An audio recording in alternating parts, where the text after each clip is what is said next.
2013 में पहला यह बदलाव हुआ कि इस देश में कोई भी आदमी, कोई भी इंसान, चाहे वो हिंदू हो, मुसलमान हो, सिख हो, ईसाई हो, पारसी हो, बौद्ध हो, जैन हो, वक्फ क्रिएट कर सकता है।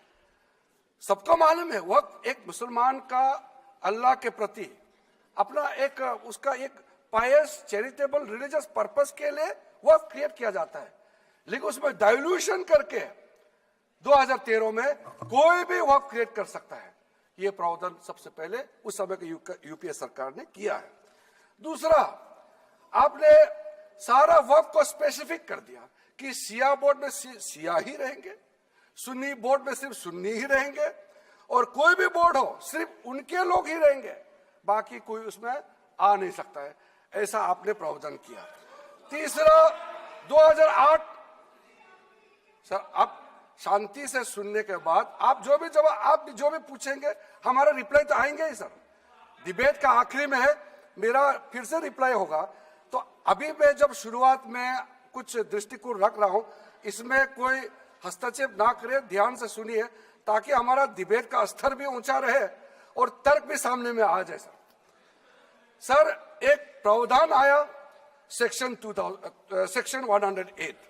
उस सेक्शन 108 में यह लिखा गया है कि वक्फ बोर्ड का जो प्रावधान है इस देश में कोई भी मौजूदा कानून के ऊपर में रहेगा, ओवरराइडिंग इफेक्ट रहेगा। ऐसा आपने कानून बनाया है। इस देश में ऐसा कानून कैसे मंजूर कर सकते हैं अध्यक्ष महोदय जी? हर कानून अपना अपना हिसाब से चलता है, लेकिन एक कानून दूसरे कानून के ऊपर में ओवरराइडिंग इफेक्ट होगा, ये कोई भी मान्यता नहीं दे सकता है। उसके बाद सर, मैं कुछ प्रोपेगेंडा साथ में जुड़े हुए हैं। उससे पहले जो 2013 में मुझे भी बहुत ताज्जुब हुआ कि ये पास कैसे जबरदस्ती करवाया है। 2013 में वक्फ पे यूजर जो आपने प्रावधान डाला, उसके बाद 1970 से एक केस चल रहा था दिल्ली के अंदर में। दिल्ली के अंदर में हमारा सीजीओ कॉम्प्लेक्स है, पार्लियामेंट बिल्डिंग है, कई प्रॉपर्टीज है, और इसको वक्फ बोर्ड, दिल्ली वक्फ बोर्ड ने क्लेम किया कि ये वक्फ प्रॉपर्टीज है। उसके बाद ये केस चल रहा था अदालत में। उस समय यूपीए सरकार ने पूरा सारा जमीन को डी नोटिफाई करके वक्फ बोर्ड को दे दिया। 123 प्रॉपर्टी। अगर आज हम ये संशोधन लेके नहीं आते तो जिस सदन में हम बैठे हैं, ये पार्लियामेंट बिल्डिंग, इसको भी क्लेम किया जा रहा था।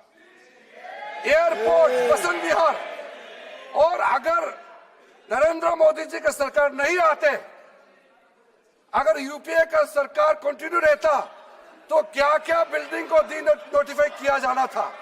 123 प्रॉपर्टी को तो डी नोटिफाई किया। मैं रिकॉर्ड में कह रहा हूं, अपने मन से कुछ नहीं कह रहा हूं, मैं ऑफिशियल रिकॉर्ड का बात बता रहा हूं। अध्यक्ष महोदय, आप काहे को उछल रहे हो?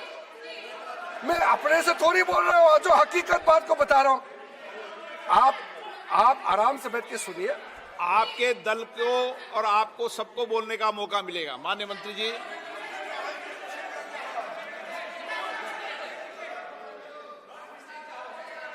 सर, मैं फिर से कह रहा हूं, मैं एक शब्द अपने ओर से नहीं कह रहा हूं, जो घटना है, जो हकीकत है, यही कह रहा हूं।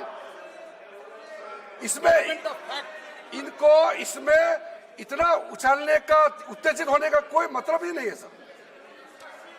सर। अध्यक्ष महोदय,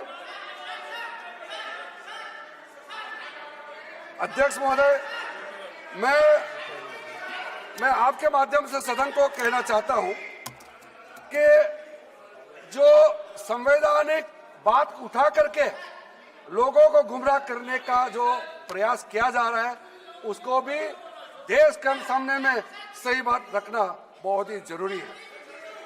एक बात बार बार इन लोगों ने कहा गया है कि ये जो वक्फ अमेंडमेंट बिल है, ये आर्टिकल 25, आर्टिकल 26, आर्टिकल 30 का उल्लंघन करता है करके इन्होंने इल्जाम लगाया। पढ़ चुका हूं, आप पढ़ लो। कभी भी डिबेट के बीच में पॉइंट ऑफ ऑर्डर नहीं होता है। व्यवस्था दे दी है, पंथवा ना कभी। माननीय मंत्री जी बोलिए।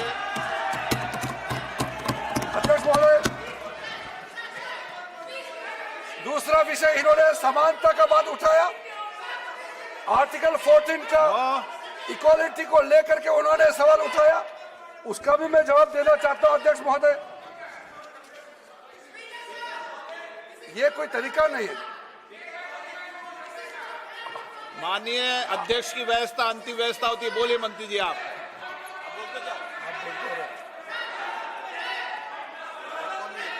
अध्यक्ष महोदय, क्योंकि मेरा कान खुला हुआ है तो ये डिस्टर्ब हो रहा है मुझे, मैं अभी ये पहन की बात करता हूं। अध्यक्ष महोदय, ये वक्फ बोर्ड का जो काम है, ये बेसिकली वक्फ प्रॉपर्टी को जो संभालने वाले मुतावली और जो वक्फ प्रॉपर्टी को व्यवस्था करते हैं उसको संचालित करने के लिए ये गवर्नेंस का, सुपरविजन का एक प्रावधान है। किसी भी तरीके से वक्फ बोर्ड वक्फ प्रॉपर्टी को मैनेज नहीं करता है। वक्फ बोर्ड वक्फ प्रॉपर्टी मैनेजमेंट में हस्तक्षेप नहीं करता है। अब साफ साफ सुन लीजिए, अगर इसके पास तर्क नहीं है तो इस तरह यहां डिस्टर्ब करके बहस का स्तर को गिराने से कोई फायदा नहीं है सर, ये कोई तरीका नहीं है सर। वक्फ बोर्ड का क्रिएट करना एक जो वाकिफ होता है, जो अपना विलिंगली वक्फ क्रिएट करता मैंने है। व्यवस्था दे दी है, आप जब समय हो तो बोले नो, प्लीज बैठिए। ये तरीका ठीक नहीं है आपका, बैठिए आप। नो, बैठिए। माननीय मंत्री जी, सूची है 2013 की प्रॉपर्टी। हाँ है, मैं लाता निकाल बताना सूची मंगा के देता।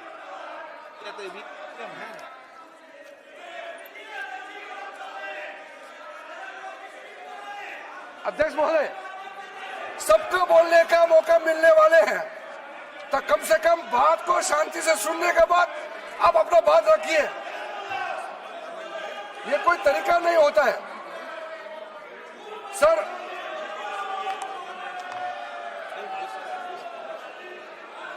अध्यक्ष महोदय, ये जो उन्होंने गुमराह करने का कोशिश किया गया है, ये मैं कुछ केसेस आपको बताना चाहता हूं सर।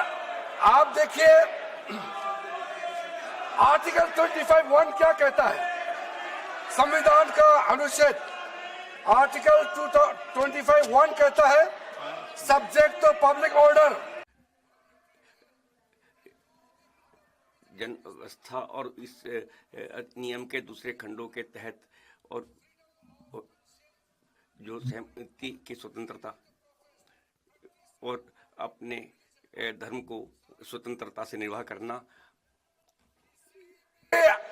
धार्मिक व्यवस्था को किसी भी रिलीजियस इंस्टीट्यूशन कोई धार्मिक काम में हस्तक्षेप करने नहीं जा रहा है, ना ही वक्फ बोर्ड किसी धार्मिक स्थल की व्यवस्था में कोई भी तरीके से हाथ डालने का प्रावधान है, बिल्कुल नहीं है सर।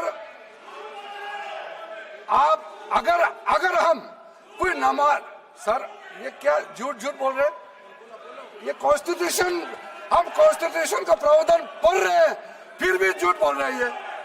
ये कॉन्स्टिट्यूशन को नहीं मानते हैं सर। किसी मस्जिद का मैनेजमेंट को हम हस्तक्षेप करने का कोई इसमें प्रावधान नहीं लिया जा रहा है। एक मिनट माननीय सदस्य।